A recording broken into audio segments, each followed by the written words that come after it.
You found yourself on another episode of Locked On Bulls. On today's episode, we're going to discuss 4 Bulls scoring 20-plus points in this game. The game that Ayo Dosunmu had was his best game as a Bull, and Alex Caruso goes down with injury yet again. We're going to talk about that all and more on today's Locked On Bulls.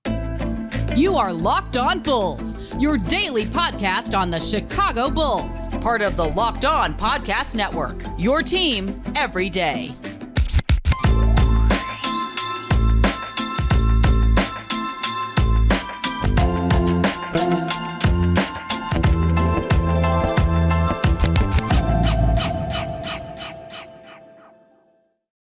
Thank you for tuning in to Locked On Bulls, member of the Locked On Podcast Network, where it's your team every single day. That's Pat the Designer, host and creator of the Windy City Breeze, and host of the Chicago Bears podcast over at ESPN 1000. I'm HAize, host and creator of Chicago Bulls and Chicago Bears Central YouTube pages and podcasts. And today's episode is brought to you by PrizePicks, the easiest and most exciting way to play daily fantasy sports. Go to prizepicks.com/lockedon and use code all lowercase LOCKEDONNBA for a first deposit match up to $100.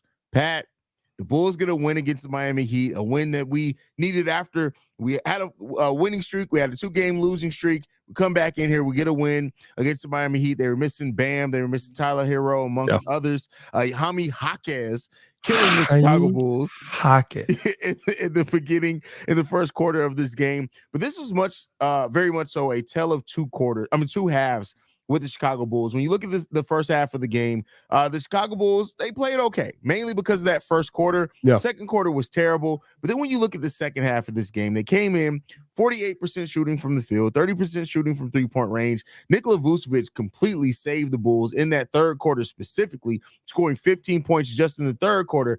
And then when you look at the fourth quarter of this game, Coby White, 14 points in the third quarter. Ayo Dosunmu came on overall in that second half. Ayo scores pretty well in that second half of the game, 16 points in the second half. How do you feel about the Bulls game today? Like I said, had 4 players score at least 20 points in this game.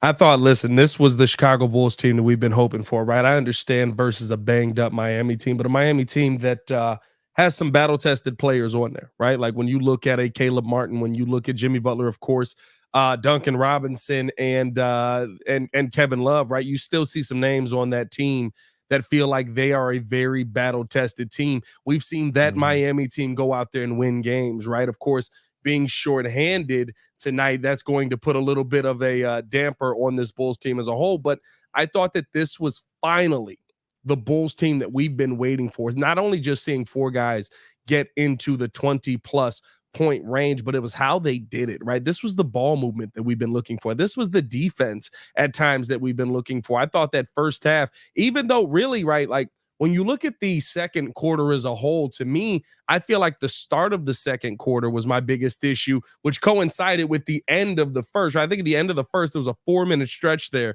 where the Bulls basically didn't score the basketball at all. Start of the second quarter, you continue your slow start there, and then all of a sudden they start to heat things back up again. That carries on into the second half. I thought this Bulls team did an excellent job on how they defended guys. I will say this, as much as I joke about HAize, that young man can ball. I will say this, bro, and I've said this a couple of years ago, you're going to see teams start taking more flyers on guys who have been in college longer. Yeah, because they just come into the NBA with NBA bodies. They come into the NBA ready to go. Like, hey, what do you need me to do? We need you to do exactly what you did, but versus people that are actually your size. Oh, okay. Like when you see guys spend more time in college game, you kind of end up seeing them look a little bit better when they get into the pros. But outside of all of that, man, I mean, the biggest thing for me is the fact that Coby White has remained white hot.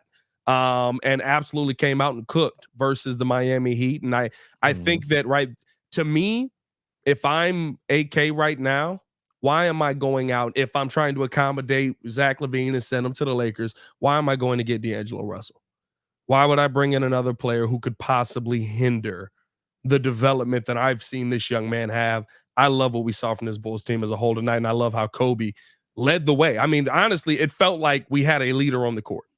It did. It did. It really did. And Coby White is it's not just about just the scoring, right? Because he's doing that. He's putting that together with the defense, but it's the verbal leadership on the court, right?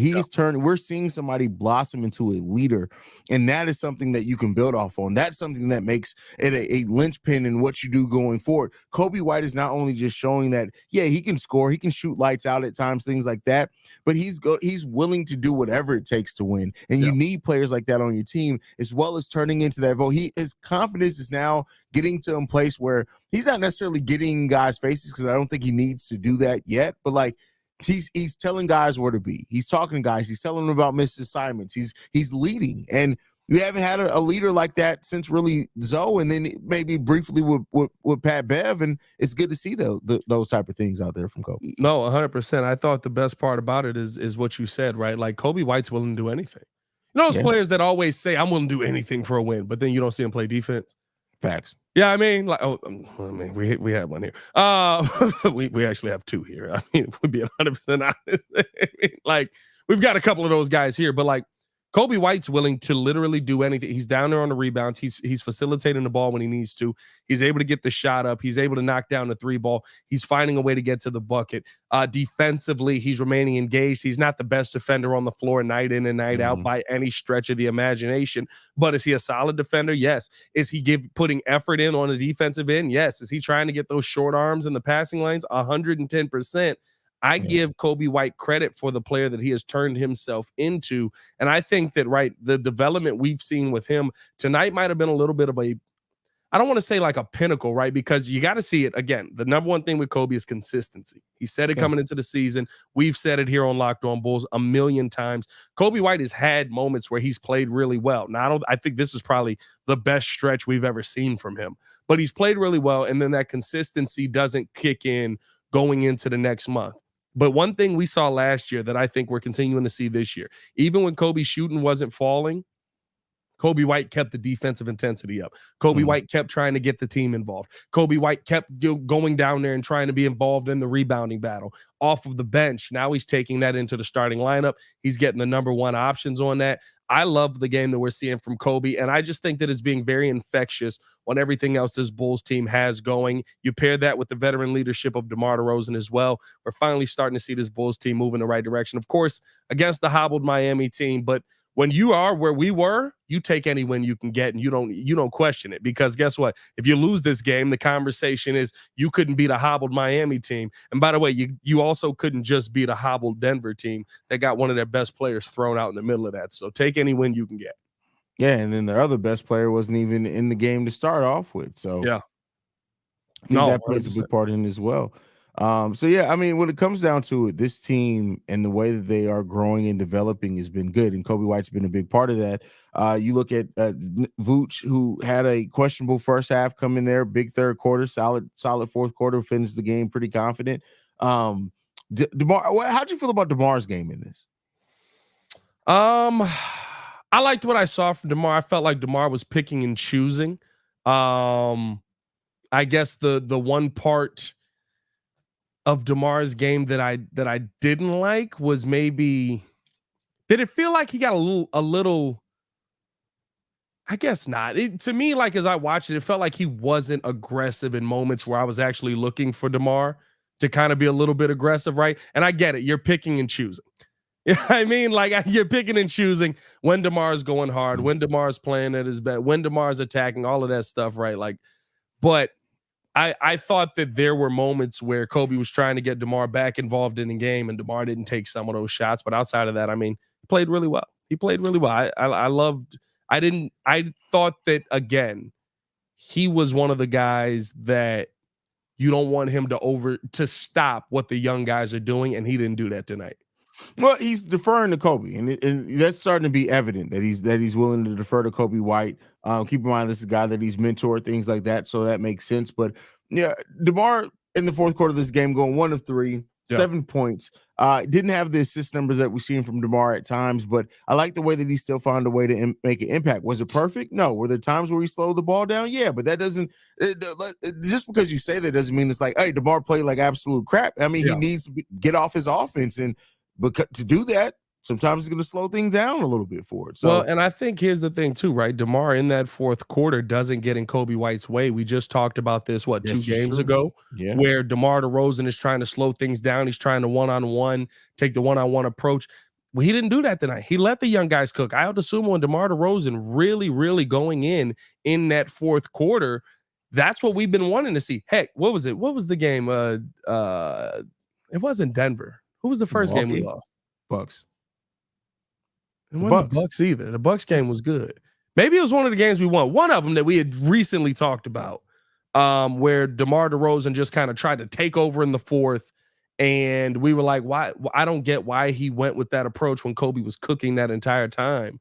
I like the flip side of this: pick and choose your spot, see if it's going. When he realized it wasn't going, he didn't force it. Facts. And that's good to see DeMar be able to do that and recognize that, especially as a veteran on this team and as the younger players are taking on a larger and larger role on this team. But next up, we're going to be talking about Ayo Dosunmu, maybe having his best game, maybe as a Bull, but definitely this season. But before we get into that, got to talk to you guys about one of our sponsors, and that is Dave. Finances can be so intimidating. That's why you need Dave. Dave can make managing your money so much easier with an interest-free extra cash advance, fee-free goal tracking, and easy ways to find a side hustle to make more money. Dave is the banking app that's leveling the financial playing field. When you download Dave, you get up to $500 in 5 minutes or less, no credit check, no late fees. It's part of the Dave's Extra Cash account advance, the money you need with no interest and then settle up later. Extra Cash gives you more money to buy groceries, fill your tank, finally get your car repaired, or catch up on bills without having to wait on your next paycheck. You can even build credit when you settle up on time. Millions of people have already downloaded the Dave app to make finances easier. So if you're in a pinch, get the help you need by downloading Dave. Download Dave today and at dave.com/lockedonnba. That's dave.com/lockedonnba. You can get up to $500 in 5 minutes or less. No credit check, no late fees. Download the Dave app now or go to dave.com/lockedonnba. For terms, conditions, go to dave.com/legal. Eligibility requirements and instant transfer fees apply. Banking services provided by Evolve, member FDIC. All right, Pat. Ayo Dosunmu. How'd you feel about Ayo's game today? Let's go ahead and read Ayo's stat line for today. Really good Ayo Dosunmu tonight, stepping in for Alex Caruso as he went down. 35 minutes played, 24 minutes, going 10 of 12 from the field, 3 of 4 from three-point range, also chipping in 8 rebounds, 5 assists, and 1 steal from Ayo Dosunmu today. How you feel about Ayo's game? This is the game we want to see him have, right? And maybe giving him more of a role. We're just seeing more of an expanded role of what we've seen for him for the most part. I know some people wanted to clown him for the Tony Snell lineup. It's a tough lineup to put up. I'm not going to lie to you. 4 zeros on the board and what was it, 20 minutes played or something like that is a crazy stat line to have. But tonight, I think that we're seeing Ayo kind of make up for that. I think that Ayo hears a lot of the stuff that people say, and he's like, listen, that's not who I am. I'm going to come out here and ball out. And I think he did absolutely that tonight. Stepped in perfectly for Alex Caruso. I thought defensively, Ayo was all over the place, doing a really good job switching between HAize and Kyle Lowry a little bit in there. Duncan Robinson as well. I thought he covered defensively really well on the floor tonight. Thought he played the passing lanes well. And I thought that a lot of times you don't talk about the guy that causes something else to happen, but I thought a lot of steals were caused because of Ayo cutting guys off. And they were turning into another Chicago Bull or forced to make a pass where there was another Chicago Bull there. And so I love the game that we saw from the young fella. I think that everything is consistency, right? Like the same conversation we're having about Coby, we can have about Ayo. Ayo's just went for a season, right? This looks like rookie year Ayo when we first put him in, and everybody was like, wait a minute, this kid can score too? Exactly. Yeah, I mean, like that's how this feels watching him back out there. And I think that, right, like, again, you hate to say it and you hate to bring it up, but listen, on NBC, they're putting the cameras on him dang near every quarter, right? You're seeing growth without a Zach LaVine in the lineup at a position that these guys are getting out there and playing. Seeing Ayo out there stepping in at the 2 guard a little bit, stepping in at the 3 as well. You're starting to see him be able to grow. And there's a confidence in Ayo's game this season, and in this game especially, when that ball hits his hand in the corner, he's letting it fly. He's not hesitating. He's not thinking about it. And I guess that how often are we going to do this? You got to give credit to Peter Patton, right? That's his name, right? Peter Patton? Yeah, Peter Patton. Peter Patton, okay. I knew Patton was the last name. You got to give credit to him for the way that he's played, or for the way that he's coached these guys up to shoot.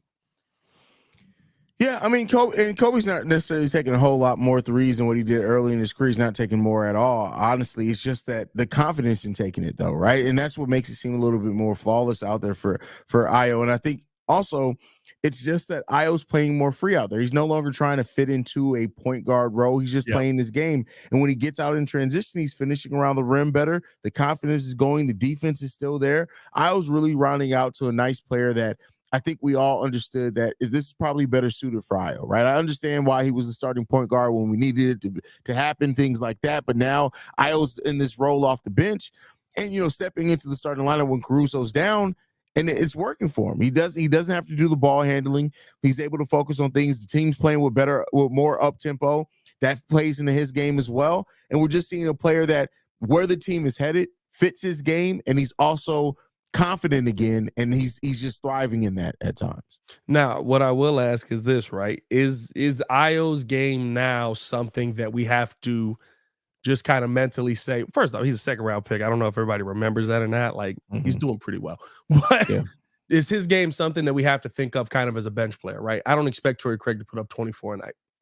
I expect Torrey Craig to give me the heart, the hustle, the rebounding numbers, maybe. Like, there's something specific I expect from Torrey Craig. Yeah, I don't expect 24 a night. For Ayo with me, that's the defensive side of the ball. I expect the steal numbers. I expect you to have the defensive impact that he had tonight. Offensively, I think that the offense may be something that will continue to be up and down because that's what bench players do. Yeah. I think you're right on that. I think at the end of the day, like, the expectation of Ayo is that now of a bench player. That's what we're expecting. That's what we're looking for. That's what we're getting. And he's playing the best at that. Yeah. And I mean, that just is what it is. Everybody isn't meant to be a starter in this league, and that's okay, right? That doesn't mean he can't thrive in spot starts. That means he isn't going to have. Doesn't mean that he's not going to have times where he is put out of the starter and he plays really well, right? But I think ultimately where Ayo's best role is a change of pace guard that can defend, that can force turnovers, that then can get out in transition, and he's going to score out in transition. Like, I no longer have the fear of Ayo moving in transition. Like, okay, what's going to happen? I feel pretty confident in what's going to happen when Ayo has the ball. Yeah, and I think that's such a great point too, because watching Ayo attack the rim, it never felt like he was going to make the wrong decision, right? Like if there was a big man down there and he knew he wasn't going to be able to get the float or get a shot off over him, there was a couple of times where he dumps it back to DeMar DeRozan. DeMar's cutting down there right behind him, or he finds Vooch in the lane, or it felt like you said, he was going to make the right decision on the run. And I think we can talk about this team as a whole at that now, right? Like, the run and gun style offense that we've wanted to see since the first 35 games, it feels like we're starting to see that come back because you've got young guys who are confident on the run. Yeah. You've got young guys who are confident attacking. Yeah, exactly. As my son comes down here tripping. I was going to say, you signing for a package right now, brother? Are you signing a permission slip as we speak? Tell him he can't go on the trip. Nah, he's getting his medicine. But yeah, all right, okay, yeah, he got to get his medicine. Yeah, I got to get the medicine. Well, he has a cough. But yeah. Take the medicine, homie. Just drink it. Hey man, I'm gonna do my ad read while you go ahead. Yeah. You get the kid to take the medicine. Like, what are we doing here? What are we doing here? I love you, little dude. Oh God. But yeah, I mean, overall, we have the bench that's playing really well together. Javon Carter, I don't know what's going on with Javon Carter. At some point, me and you got to have a conversation about Javon Carter because he's not playing into. He may get moved with Zach LaVine. He may get moved with Zach LaVine.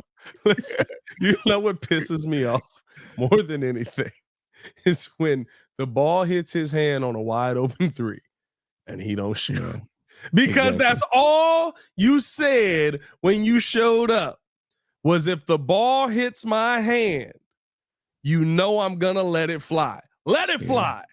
That mug, boy, Javon be getting me, boy. Javon took 2 shots tonight, both of them 3-pointers. I swear both of them was contested.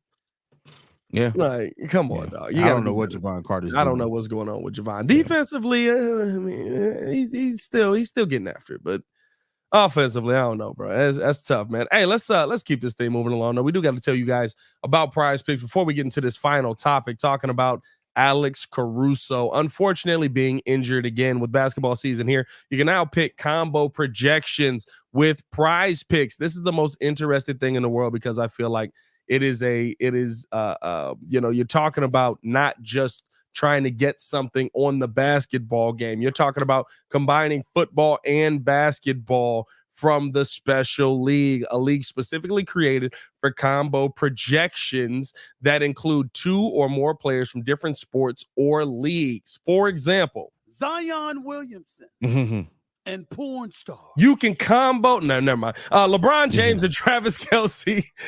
That was not going to a good place. 10.5 combo of 3-pointers made and receptions. If you want to play alongside some of PrizePicks' favorite players like rapper Meek Mill and comedian Andrew Schultz, you can now find community plays under the promo tab of the app to view entries for some of the biggest names in the PrizePicks community each week. They even offer a reboot policy so that your entries stay in even if one of your players gets injured. For football and basketball games, if you have a player who exits the game in the first half, very much like we saw from Alex Caruso, right, and does not return in the second, that player is rebooted. PrizePicks is the only daily fantasy sports platform with an injury insurance policy. So you need to get in on this. All you got to do, go to prizepicks.com/LockedOnNBA. Use code LockedOnNBA for the first deposit match up to $100. That's prizepicks.com/LockedOnNBA, and use the code LockedOnNBA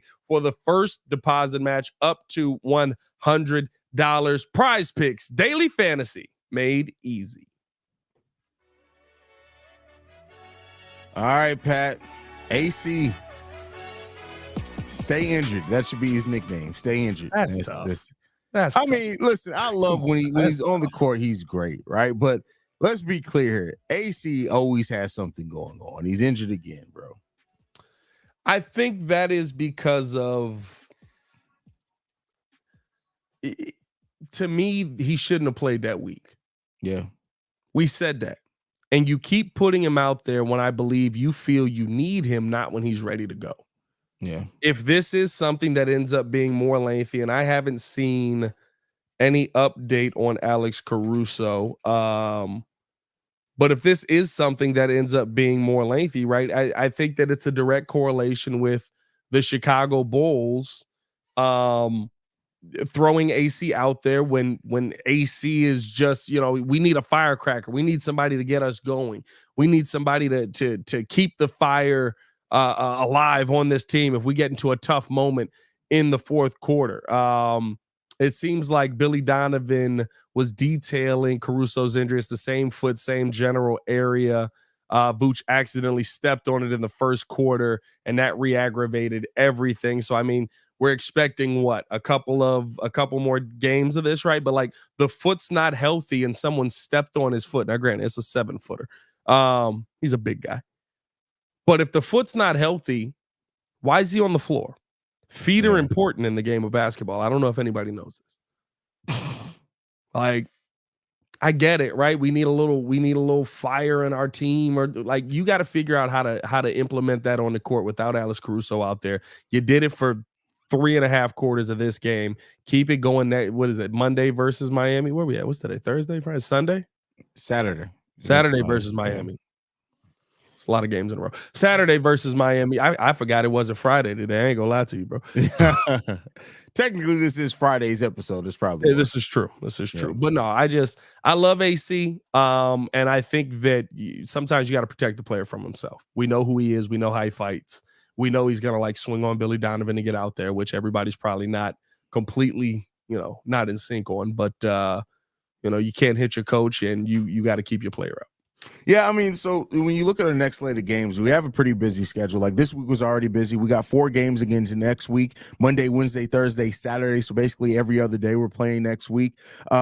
We want to try to get some rest for Alex Caruso when you're in there because listen, the foot it's only could keep being aggravated. It just is what it is, right? Yeah. We've talked about that. There's always a chance you're going to get your foot stepped on when playing basketball, and especially more so when you're Alex Caruso. You go now. The thing that sucks about it is the last 2 times he got stepped on, it was our own guys. It was Vooch tonight. It was Coby last game. So it sucks. But I think that's the issue, though, right? Like we keep putting him out there, and like stepping on his foot is the issue, whether it's our guys or not. Everybody's getting their foot stepped on once or twice a game. Yeah, it's a foot in the game of basketball.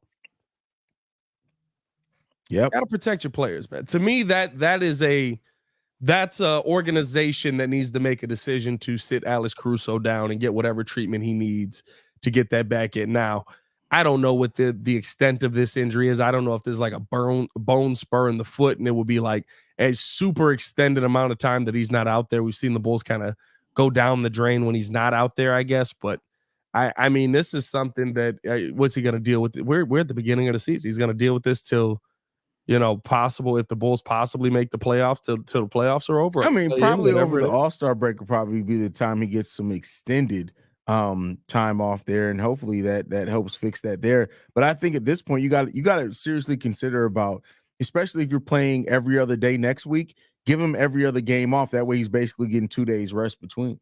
Yeah, there could be that could be an answer as well if this is just I wonder if this is a tissue issue or a bone issue. That's the only thing that I do wonder with this, because it seems like it's all, or a muscle issue, right? Like it seems like it's always listed as a sprain, so it's probably more of a muscle issue than anything else. Yeah. So we'll see what it ends up being. I think the biggest thing that you want. Hey, have you noticed how many foot injuries we had ever since Detroit wanted to dip their toe in Zach LaVine? Jesus, bro. I mean, listen, they're still trying, bro. I was with a Detroit fan tonight. Bro. He was like, I dip all in Zach LaVine. I was like, hey, dog, what? Somebody says they want to dip their toe in another grown man, and all of a sudden now the whole team got foot injuries. Hey, bro, listen, keep the Pistons away from Rex Ryan. That's all I'm gonna say. That's a toe that he's into right now.